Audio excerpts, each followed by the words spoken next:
Hello, hello, hello, Reza. How are you today? Good, Shay. How are you doing? I'm doing well. I'm doing well. Welcome back to another episode of Future Forward. Yeah. And today's episode is another topic that I'm really passionate about, which is art. Yeah. Yes. Welcome to our new listeners and to our old listeners. Thanks for coming back again. For all of you, Future Forward, as we've said a few times, is a conversation Reza and myself have been having for years now, and we thought to bring you all into it. And that conversation is about cities, the history of cities, the thread that comes from the history into the present day of cities. And we provide some strategic foresights built upon the past and the present about what the future of our cities will be towards building sustainable cities and thriving communities. So today's episode is about the future of art in cities, and no better person, in my opinion, to talk about this than you, Reza. Thank you. Thank you, Shay. So, it's not always thought about, but art does play a crucial role in making cities more vibrant, sustainable, equitable. So in this episode, we'll explore how art can drive economic development, how it can foster community, and the challenges that come with gentrification, some of those trade-offs, that come with artist-driven urban transformation. But before we do that, two things. One is, why do we talk about art? Why do we care about art? And I was just at the Blanton Museum this afternoon. There was a famous art critic, Jerry Saltz, and he had come there to speak. And he gave an incredible definition of art that I wrote down. And I think this is why. And he said, art is the greatest operating system humans have developed to examine consciousness. And I thought that was very profound. We are using art to explore our experience. And I think that's why art is important. And the second thing I wanted to do before we jump in is I wanted to start with a work of art. And I was at the launch of the Austin Poet Laureate, event, and they invited poet laureates from around Texas, and one of them from Dallas, her name is Mag Gabbert, came up and read, and she read this one poem that's called Portrait of an Artist, and it's pretty funny. So she introduced it by saying that the city's Office of Arts and Culture asked me to present a poem about a sustainable arts ecosystem, and she puts that in quotes, for an upcoming stakeholders event. I wrote this hoping to help educate/remind folks about the invisible labor of being an artist and to create a dialogue. They requested a different poem. Now you will know why as soon as you hear this poem. So the poem starts titled Portrait of the Artist. I was writing this poem about a sustainable arts ecosystem when another writer asked me to blurb her book. I was writing this poem about a sustainable arts ecosystem when my department chair called to brainstorm student recruitment. I was writing this poem about a sustainable arts ecosystem when the deadline approached for the fellowship application. I was writing this poem about a sustainable arts ecosystem when more students needed letters of recommendation. I was writing this poem when a few editors said, please send us a bio statement, please provide a project description, please fill out the tax form, please request blurbs, please post to promote the work. I was writing this poem about a sustainable arts ecosystem when it was time to submit poems for their consideration. I was writing this poem when I was asked to meet with the organizer for an event to write a review of a new anthology to help curate a reading series. I was writing this poem about a sustainable arts ecosystem when I realized I had to prep for class since I only get paid to teach. That is fantastic. It is. It's ironic. She was asked Yes. to write, to give this poem about the sustainable arts ecosystem, and this is what she wrote, because this is the challenge This of is being the an challenge. artist. Yes. She can't be an artist and make a living. She has to teach, and she has all these other demands on her to make a living. And so it's a powerful statement about arts and cities, about art and cities, and the challenges that it faced. So, this is what we'll explore in this episode. So Shay, as we always do, we're gonna structure this episode with historic context. So I'll start Yeah. there. We'll talk about the present day, explore some topics, pull a thread or two on that, and then we'll talk about our 21 laws and how it applies. and conclude with some, future foresight, some strategic foresight about the future Yes. for this particular topic. So let's start with historical context. It's pretty obvious, throughout history, art has been, a part of the identity and development of cities. In ancient civilizations, Greece, Rome, their public art, architecture, sculpture, they were not only symbols of power or religious devotion, but also tools to shape public space and community life. The Agora in Athens, filled with statues and temples, it served as both a marketplace, a hub for civic and cultural exchange, while Romans' public baths were adorned with mosaics that blended daily life with artistic expression. And so it gave this sense of civic identity. So that's, ancient times. During the Renaissance, you had cities like Florence and Venice become epicenters of artistic innovation, funded by wealthy patrons like the Medici family. The cities, they leveraged art not just for aesthetic purposes, but as a means for asserting their power, attracting scholars, fostering economic growth. The art was deeply tied to urban development with, artists like Michelangelo, Leonardo da Vinci working on city-defining projects, whether it was sculptures or paintings in the Vatican or, all those famous works that they did. Now, in the 19th and 20th centuries, industrialization reshaped our cities. Art continues to play a role in urban identity. The Parisian boulevards designed by Baron Haussmann, they had all public sculptures. The world expositions in cities like London and Chicago, showcased how art can coexist with emerging technologies. And all of this reinforcing the notion that art was a cornerstone of civic progress. So let's fast forward to the 20th century, and you'll see movements like modernism and street art using urban spaces as their canvas. The rise of muralism in Mexico was not just an artistic movement, but a social one, with artists like Diego Rivera using public walls to depict the struggles and stories of the working class. In the 70s and 80s, New York City's streets became the stage for graffiti artists who redefined urban art, often in defiance of the gentrification, economic exclusion that marginalized communities there faced. So it really demonstrates, all this history demonstrates that art has always been more than just decoration or aesthetics. It is a tool for social commentary, a catalyst for economic growth, a medium for creating shared identity. And so today's cities continue to rely on art as a way to foster both cultural vitality and economic resilience, but there's some complexities that come with it, with inclusivity and sustainability. No, it's so true. Thanks so much for framing the history of art in cities.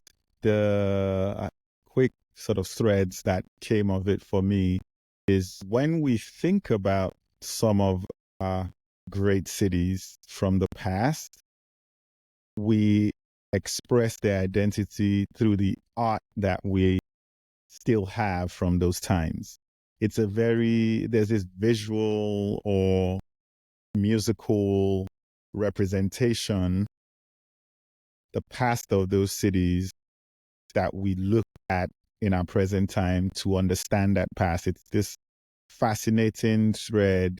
You say the Renaissance, and we immediately know what was going on through the lens of the art that came of that time. So it's such a powerful representation. And then the second thread that came for me is just how cultural, and we talk about culture a lot, the culture, the energy of a city, and art was, again, always that representation of whatever the culture was at those points. And even till today, as we come to the present day, I do think there's that very strong tie between art and culture that is expressed in the history you just shared. Yeah. Those are two great points. Yes, you absolutely have these distinct memory of being in a city, or when a city is described, you think about the art, the culture there. Yeah. And so cities have that expression of what they are through that art. Yes. Yeah, that's a great point. So let's jump into today, like the present day, and what's happening with art in cities. Three topics that I'm going to talk about. The first one is the economic impact of art in cities. Does it actually have an impact or not? People want to invest in infrastructure and other things, but does art actually make a difference? And it does. It does have, in the research that I did, it does show a strong presence of art and culture helps a city with economic growth through several channels. Employment creation, the creative economy contributes significantly to employment. According to the Bureau of Economic Analysis, the art and culture sector contributes over $919 billion to the U.S. economy since 2019.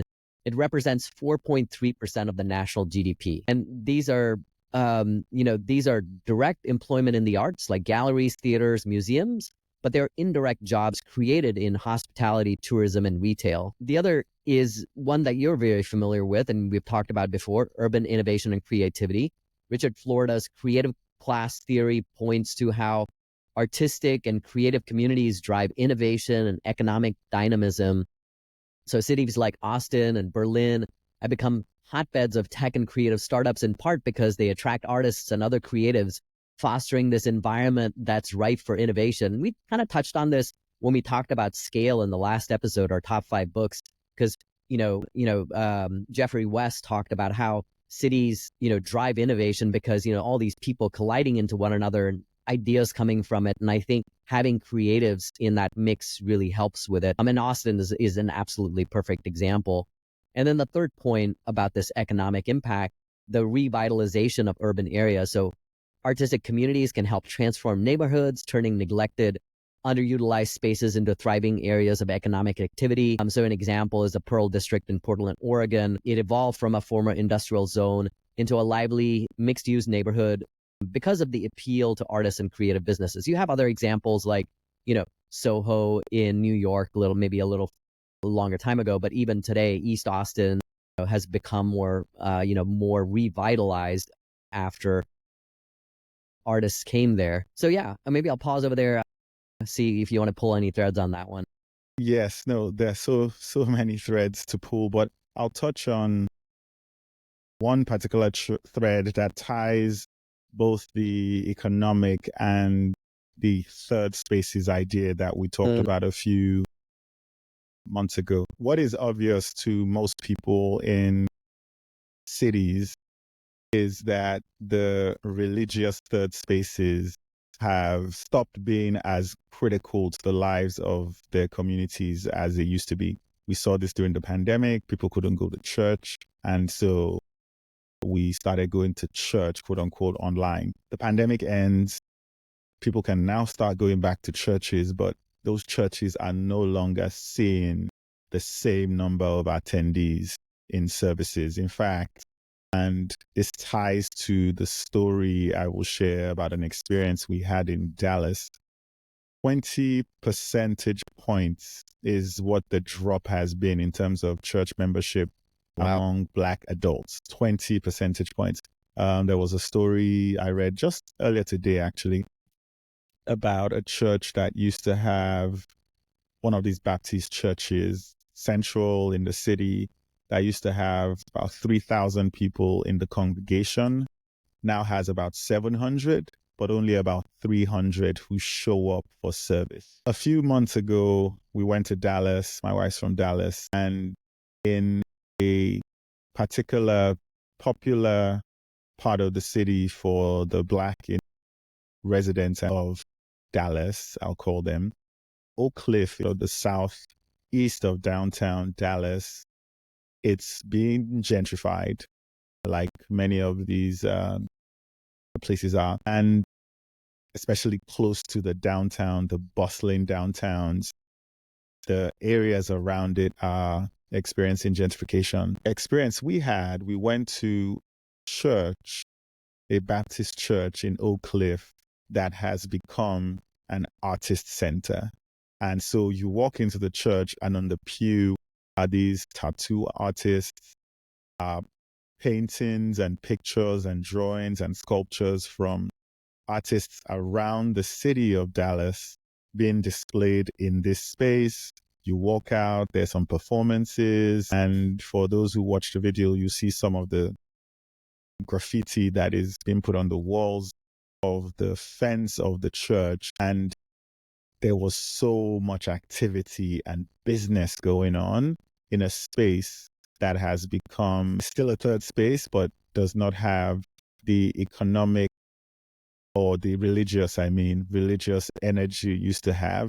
It is now a place for the artist collective in Dallas who are trying to struggle to be relevant Yeah. in this very economic city. So it is I wanted to bring that example of an actual experience. Nobody comes to church anymore.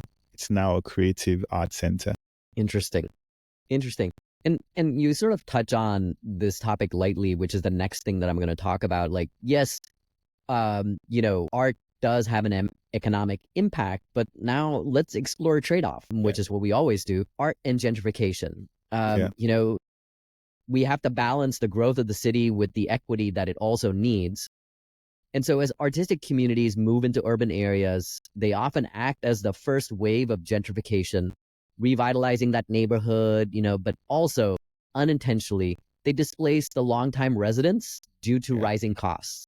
Yeah. So while the art can lead to the physical and economic renewal of that neighborhood, it can also exacerbate social inequalities. So a couple points to raise over here. So as these areas become hip and popular, real estate values rise, often pushing out the very artists and lower income residents who contributed to that area's cultural vibrancy. This process is especially common in cities like New York, where neighborhoods such as Williamsburg and Brooklyn saw rapid gentrification after artists move in. We saw this in South Austin in the 2000s, where the musicians that made Austin the live music capital of the world, they were displaced. Yeah. We've seen this in East Austin, where artists revitalized that area, but that area gentrified and has displaced the Black and Hispanic population there. This challenge is really, how do we balance this economic growth with social equity? And that, cities that are failing to do this, you will see that the longtime residents, artists have to move out. And you shared this in the last episode about like some cities have solved this, like Vienna's social housing model. I think this was a couple episodes ago, where 60% of the population lives in subsidized housing. Yeah. And so it's an example of how a city can foster creative growth without displacing vulnerable communities.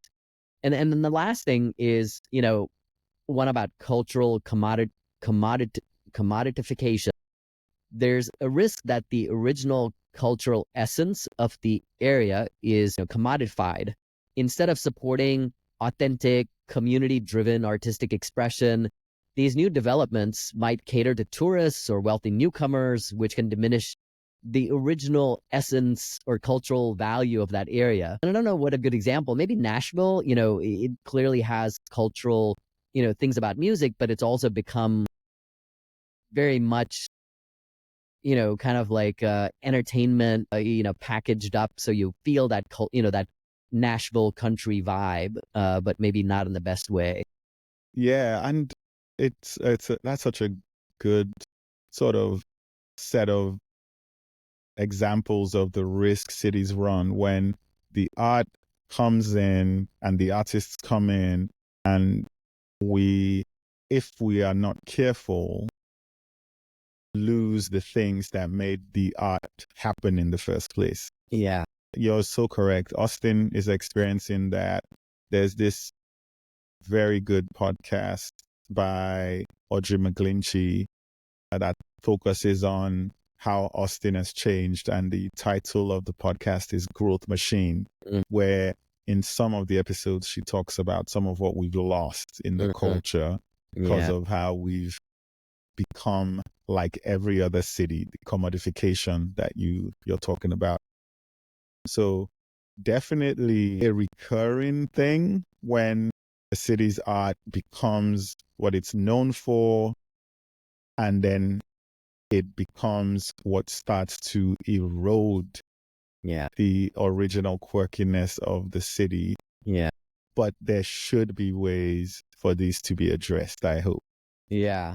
It's interesting. I remember a podcast I think both of us listened to about how it was like a real estate developer. She was talking about how she identifies where the next hot place is for development. And she had this thing called a tattoo index. Yeah. Where if she went around this area, the more people that she saw with tattoos, she realized that this is going to be the next hot spot, and I Yes. should start investing now Yes. before it becomes expensive.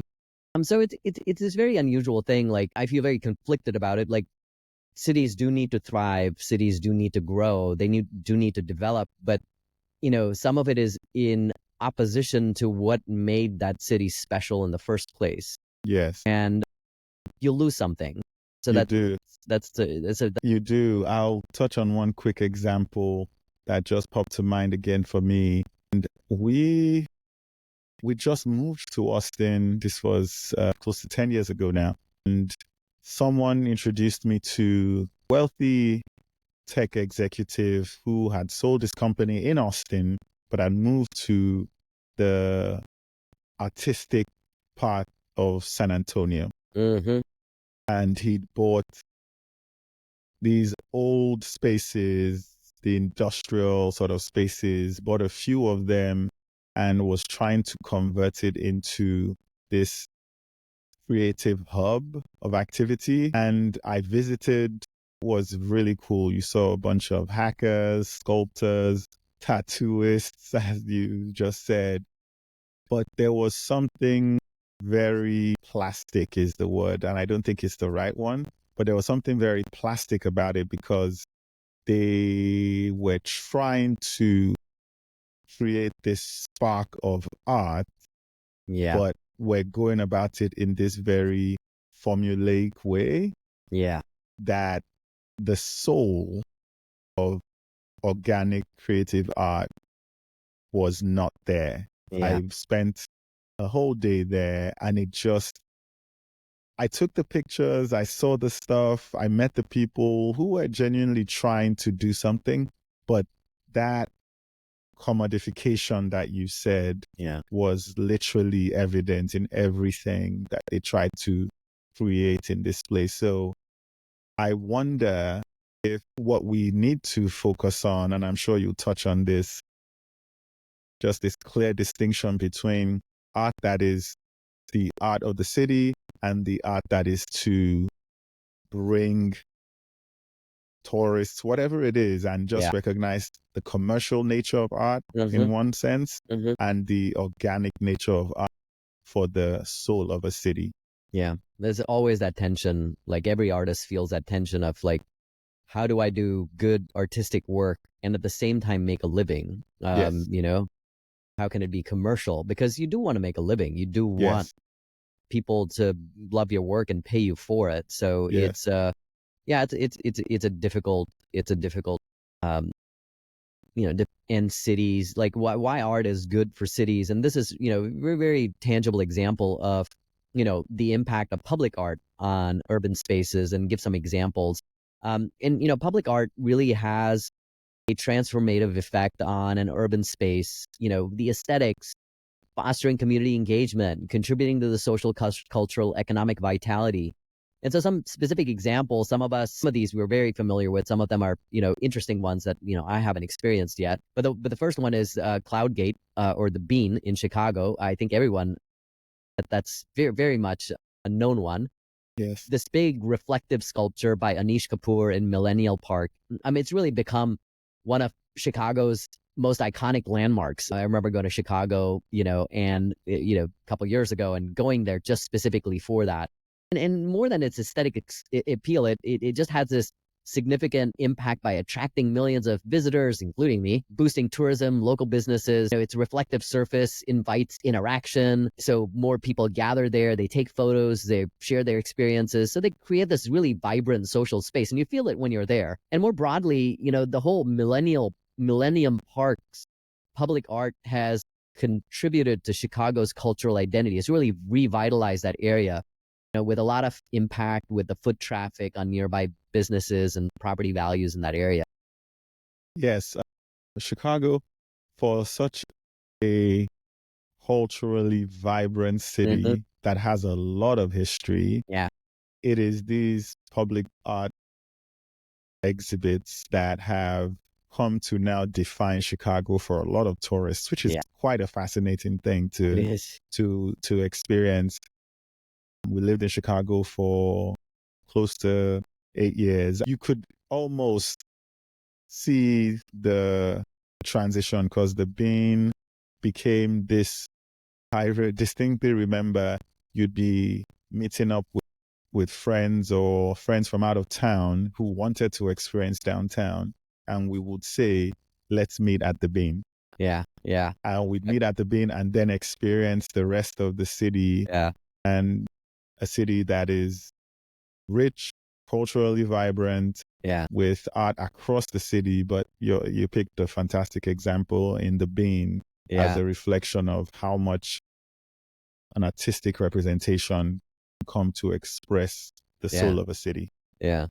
I'll pick two more. One is the Favelas painting project in Rio de Janeiro in Brazil. And so the project involved transforming entire buildings in Rio de Janeiro's favelas, which are informal settlements or slums, into large-scale murals. They were designed and painted by local residents and international artists. And so they beautified these favelas, and it fostered pride, ownership among residents. It changed the perception of these neighborhoods, both internally and externally. I gave an example last week. No, a few. Two Yeah, weeks I think ago. it was 2 weeks ago. Yeah, the 2 weeks future ago. of construction, where I talked about Deep Eddy Yes. and the project that we did there to add the mosaic to the wall, and involve the community in it and the pride that came from doing it. So that's another example of that. And then one more is the Angel of the North in Gateshead, United Kingdom. It's this huge steel sculpture by Anthony Gormley. It's in northern England. It's become an iconic symbol for the region. It represents the industrial heritage, the resilience. It evokes pride in the local community, which is an area of England that has really fallen on hard times. And this kind of makes them feel like here's this thing that reflects the pride of the community. It attracts people there, so drives some economic development. So those are a couple of examples of how public art can be really beneficial. Yeah, one I do, you mentioned Brazil, and one I absolutely have to mention is, I believe in Portuguese, it's Cristo Redentor, Christ the Redeemer, in Mount Corcovado in Rio de Janeiro. Yes. Everyone knows. Everyone It is this huge, Yes. It's as much art as it is infrastructure at this point, honestly. Yes. But it is iconic, economic, Yes. and amazingly cultural. Exactly. So that's those are the points that I want to bring up about sort of the current state. Shay, let's touch on the two laws that apply here from our 21 laws of cities. Yes, so the two laws that apply, and it will be no surprises to anyone who's listened, is the first one is that local economic development builds resilience. The point we'll be making on this episode is that art is an economic engine for cities, and fostering diverse, locally rooted economies enhances the resilience of a city and provides equitable economic opportunities for residents. And this comes from Jane Jacobs's The Economy of Cities. The book is lying here somewhere. And she emphasized the importance of diverse local economies as critical for urban vitality. And you've touched on this earlier. And if a city becomes overly reliant on just one sector of the economy and doesn't have the diverse opportunities that things like art provide, it becomes vulnerable to economic shocks, as some cities experienced during and after the pandemic. The more diverse the businesses in your city, the more likely recovery was going to start to kick in. And we've seen this, Austin, super interesting things that happened during the pandemic, where the local artists, because they couldn't perform, they started to essentially hold small concerts in public spaces, wide open public spaces. And I remember, I still have a picture. We actually used the picture for the Christmas card we shared with friends. It was us with the boys in one of these public spaces with art installations in Austin that we'd gone to for sort of a mini concert where we had to pay because the artists needed the money, but it also gave us an opportunity to be out in the community with art as the backdrop to keep mouths fed, essentially, literally mouths fed, but also just to foster this community spirit that was lost during the pandemic. So that law is one that is deeply rooted in how art plays such a big part in the economic resilience of a city. The second law we've picked here is that cultural preservation strengthens community identity, which means preserving and celebrating the cultural heritage of cities and the diversity inherent in having different cultural expressions of the city, strengthen the city's identity and social cohesion. And this is also strongly tied to that example I just gave, because you felt closer to your neighbors, even as we all had masks on in the downtown area, but it was fine. We were with other people. And so this law recognizes culture as a key driver of sustainable urban development. And it comes from UNESCO's work on culture and the urban future. No surprises. The consequence of neglecting this law is that we lose local identity if we don't focus on cultural preservation, reduced social cohesion, and tying it back to the economics. There's reduced tourism potential if people don't identify your city for some unique cultural sort of representation there. So, yeah. That's great. That's great. So let's jump, Shay, to the future. Yeah. And I really only want to talk about one topic, which goes back to the poem right at the start of the episode, which is, how do you sustain, how do you foster a sustainable and equitable artistic community? For cities really to benefit from art, they need to avoid these pitfalls of gentrification. They need to adopt policies that prioritize inclusivity and sustainability. So the really three things that I'm going to talk about. The first one is affordable housing and studio spaces. So cities need policies that ensure affordable living and working spaces for artists. It's essential. So, for example, the city of Paris has implemented artist residency programs that offer subsidized housing to keep creative individuals within city limits. In Austin, I have been part of artistic communities, and involved in them. And there was a great example from, about a dozen years ago, Bohm Studio in East Austin that created these, studio spaces that were very affordable for artists. The artist and his group of people that started that, they also started the East Austin Studio Tour, which, brought for 2 weekends a year people into artist studios to drive interest and understanding of what it means to be an artist. And that really was the start of the thriving community in East Austin. In fact, I was involved with Shay and others. We started a magazine, for those of you watching on video, a magazine called Cantanker, because we wanted to showcase the work of these artists in Austin.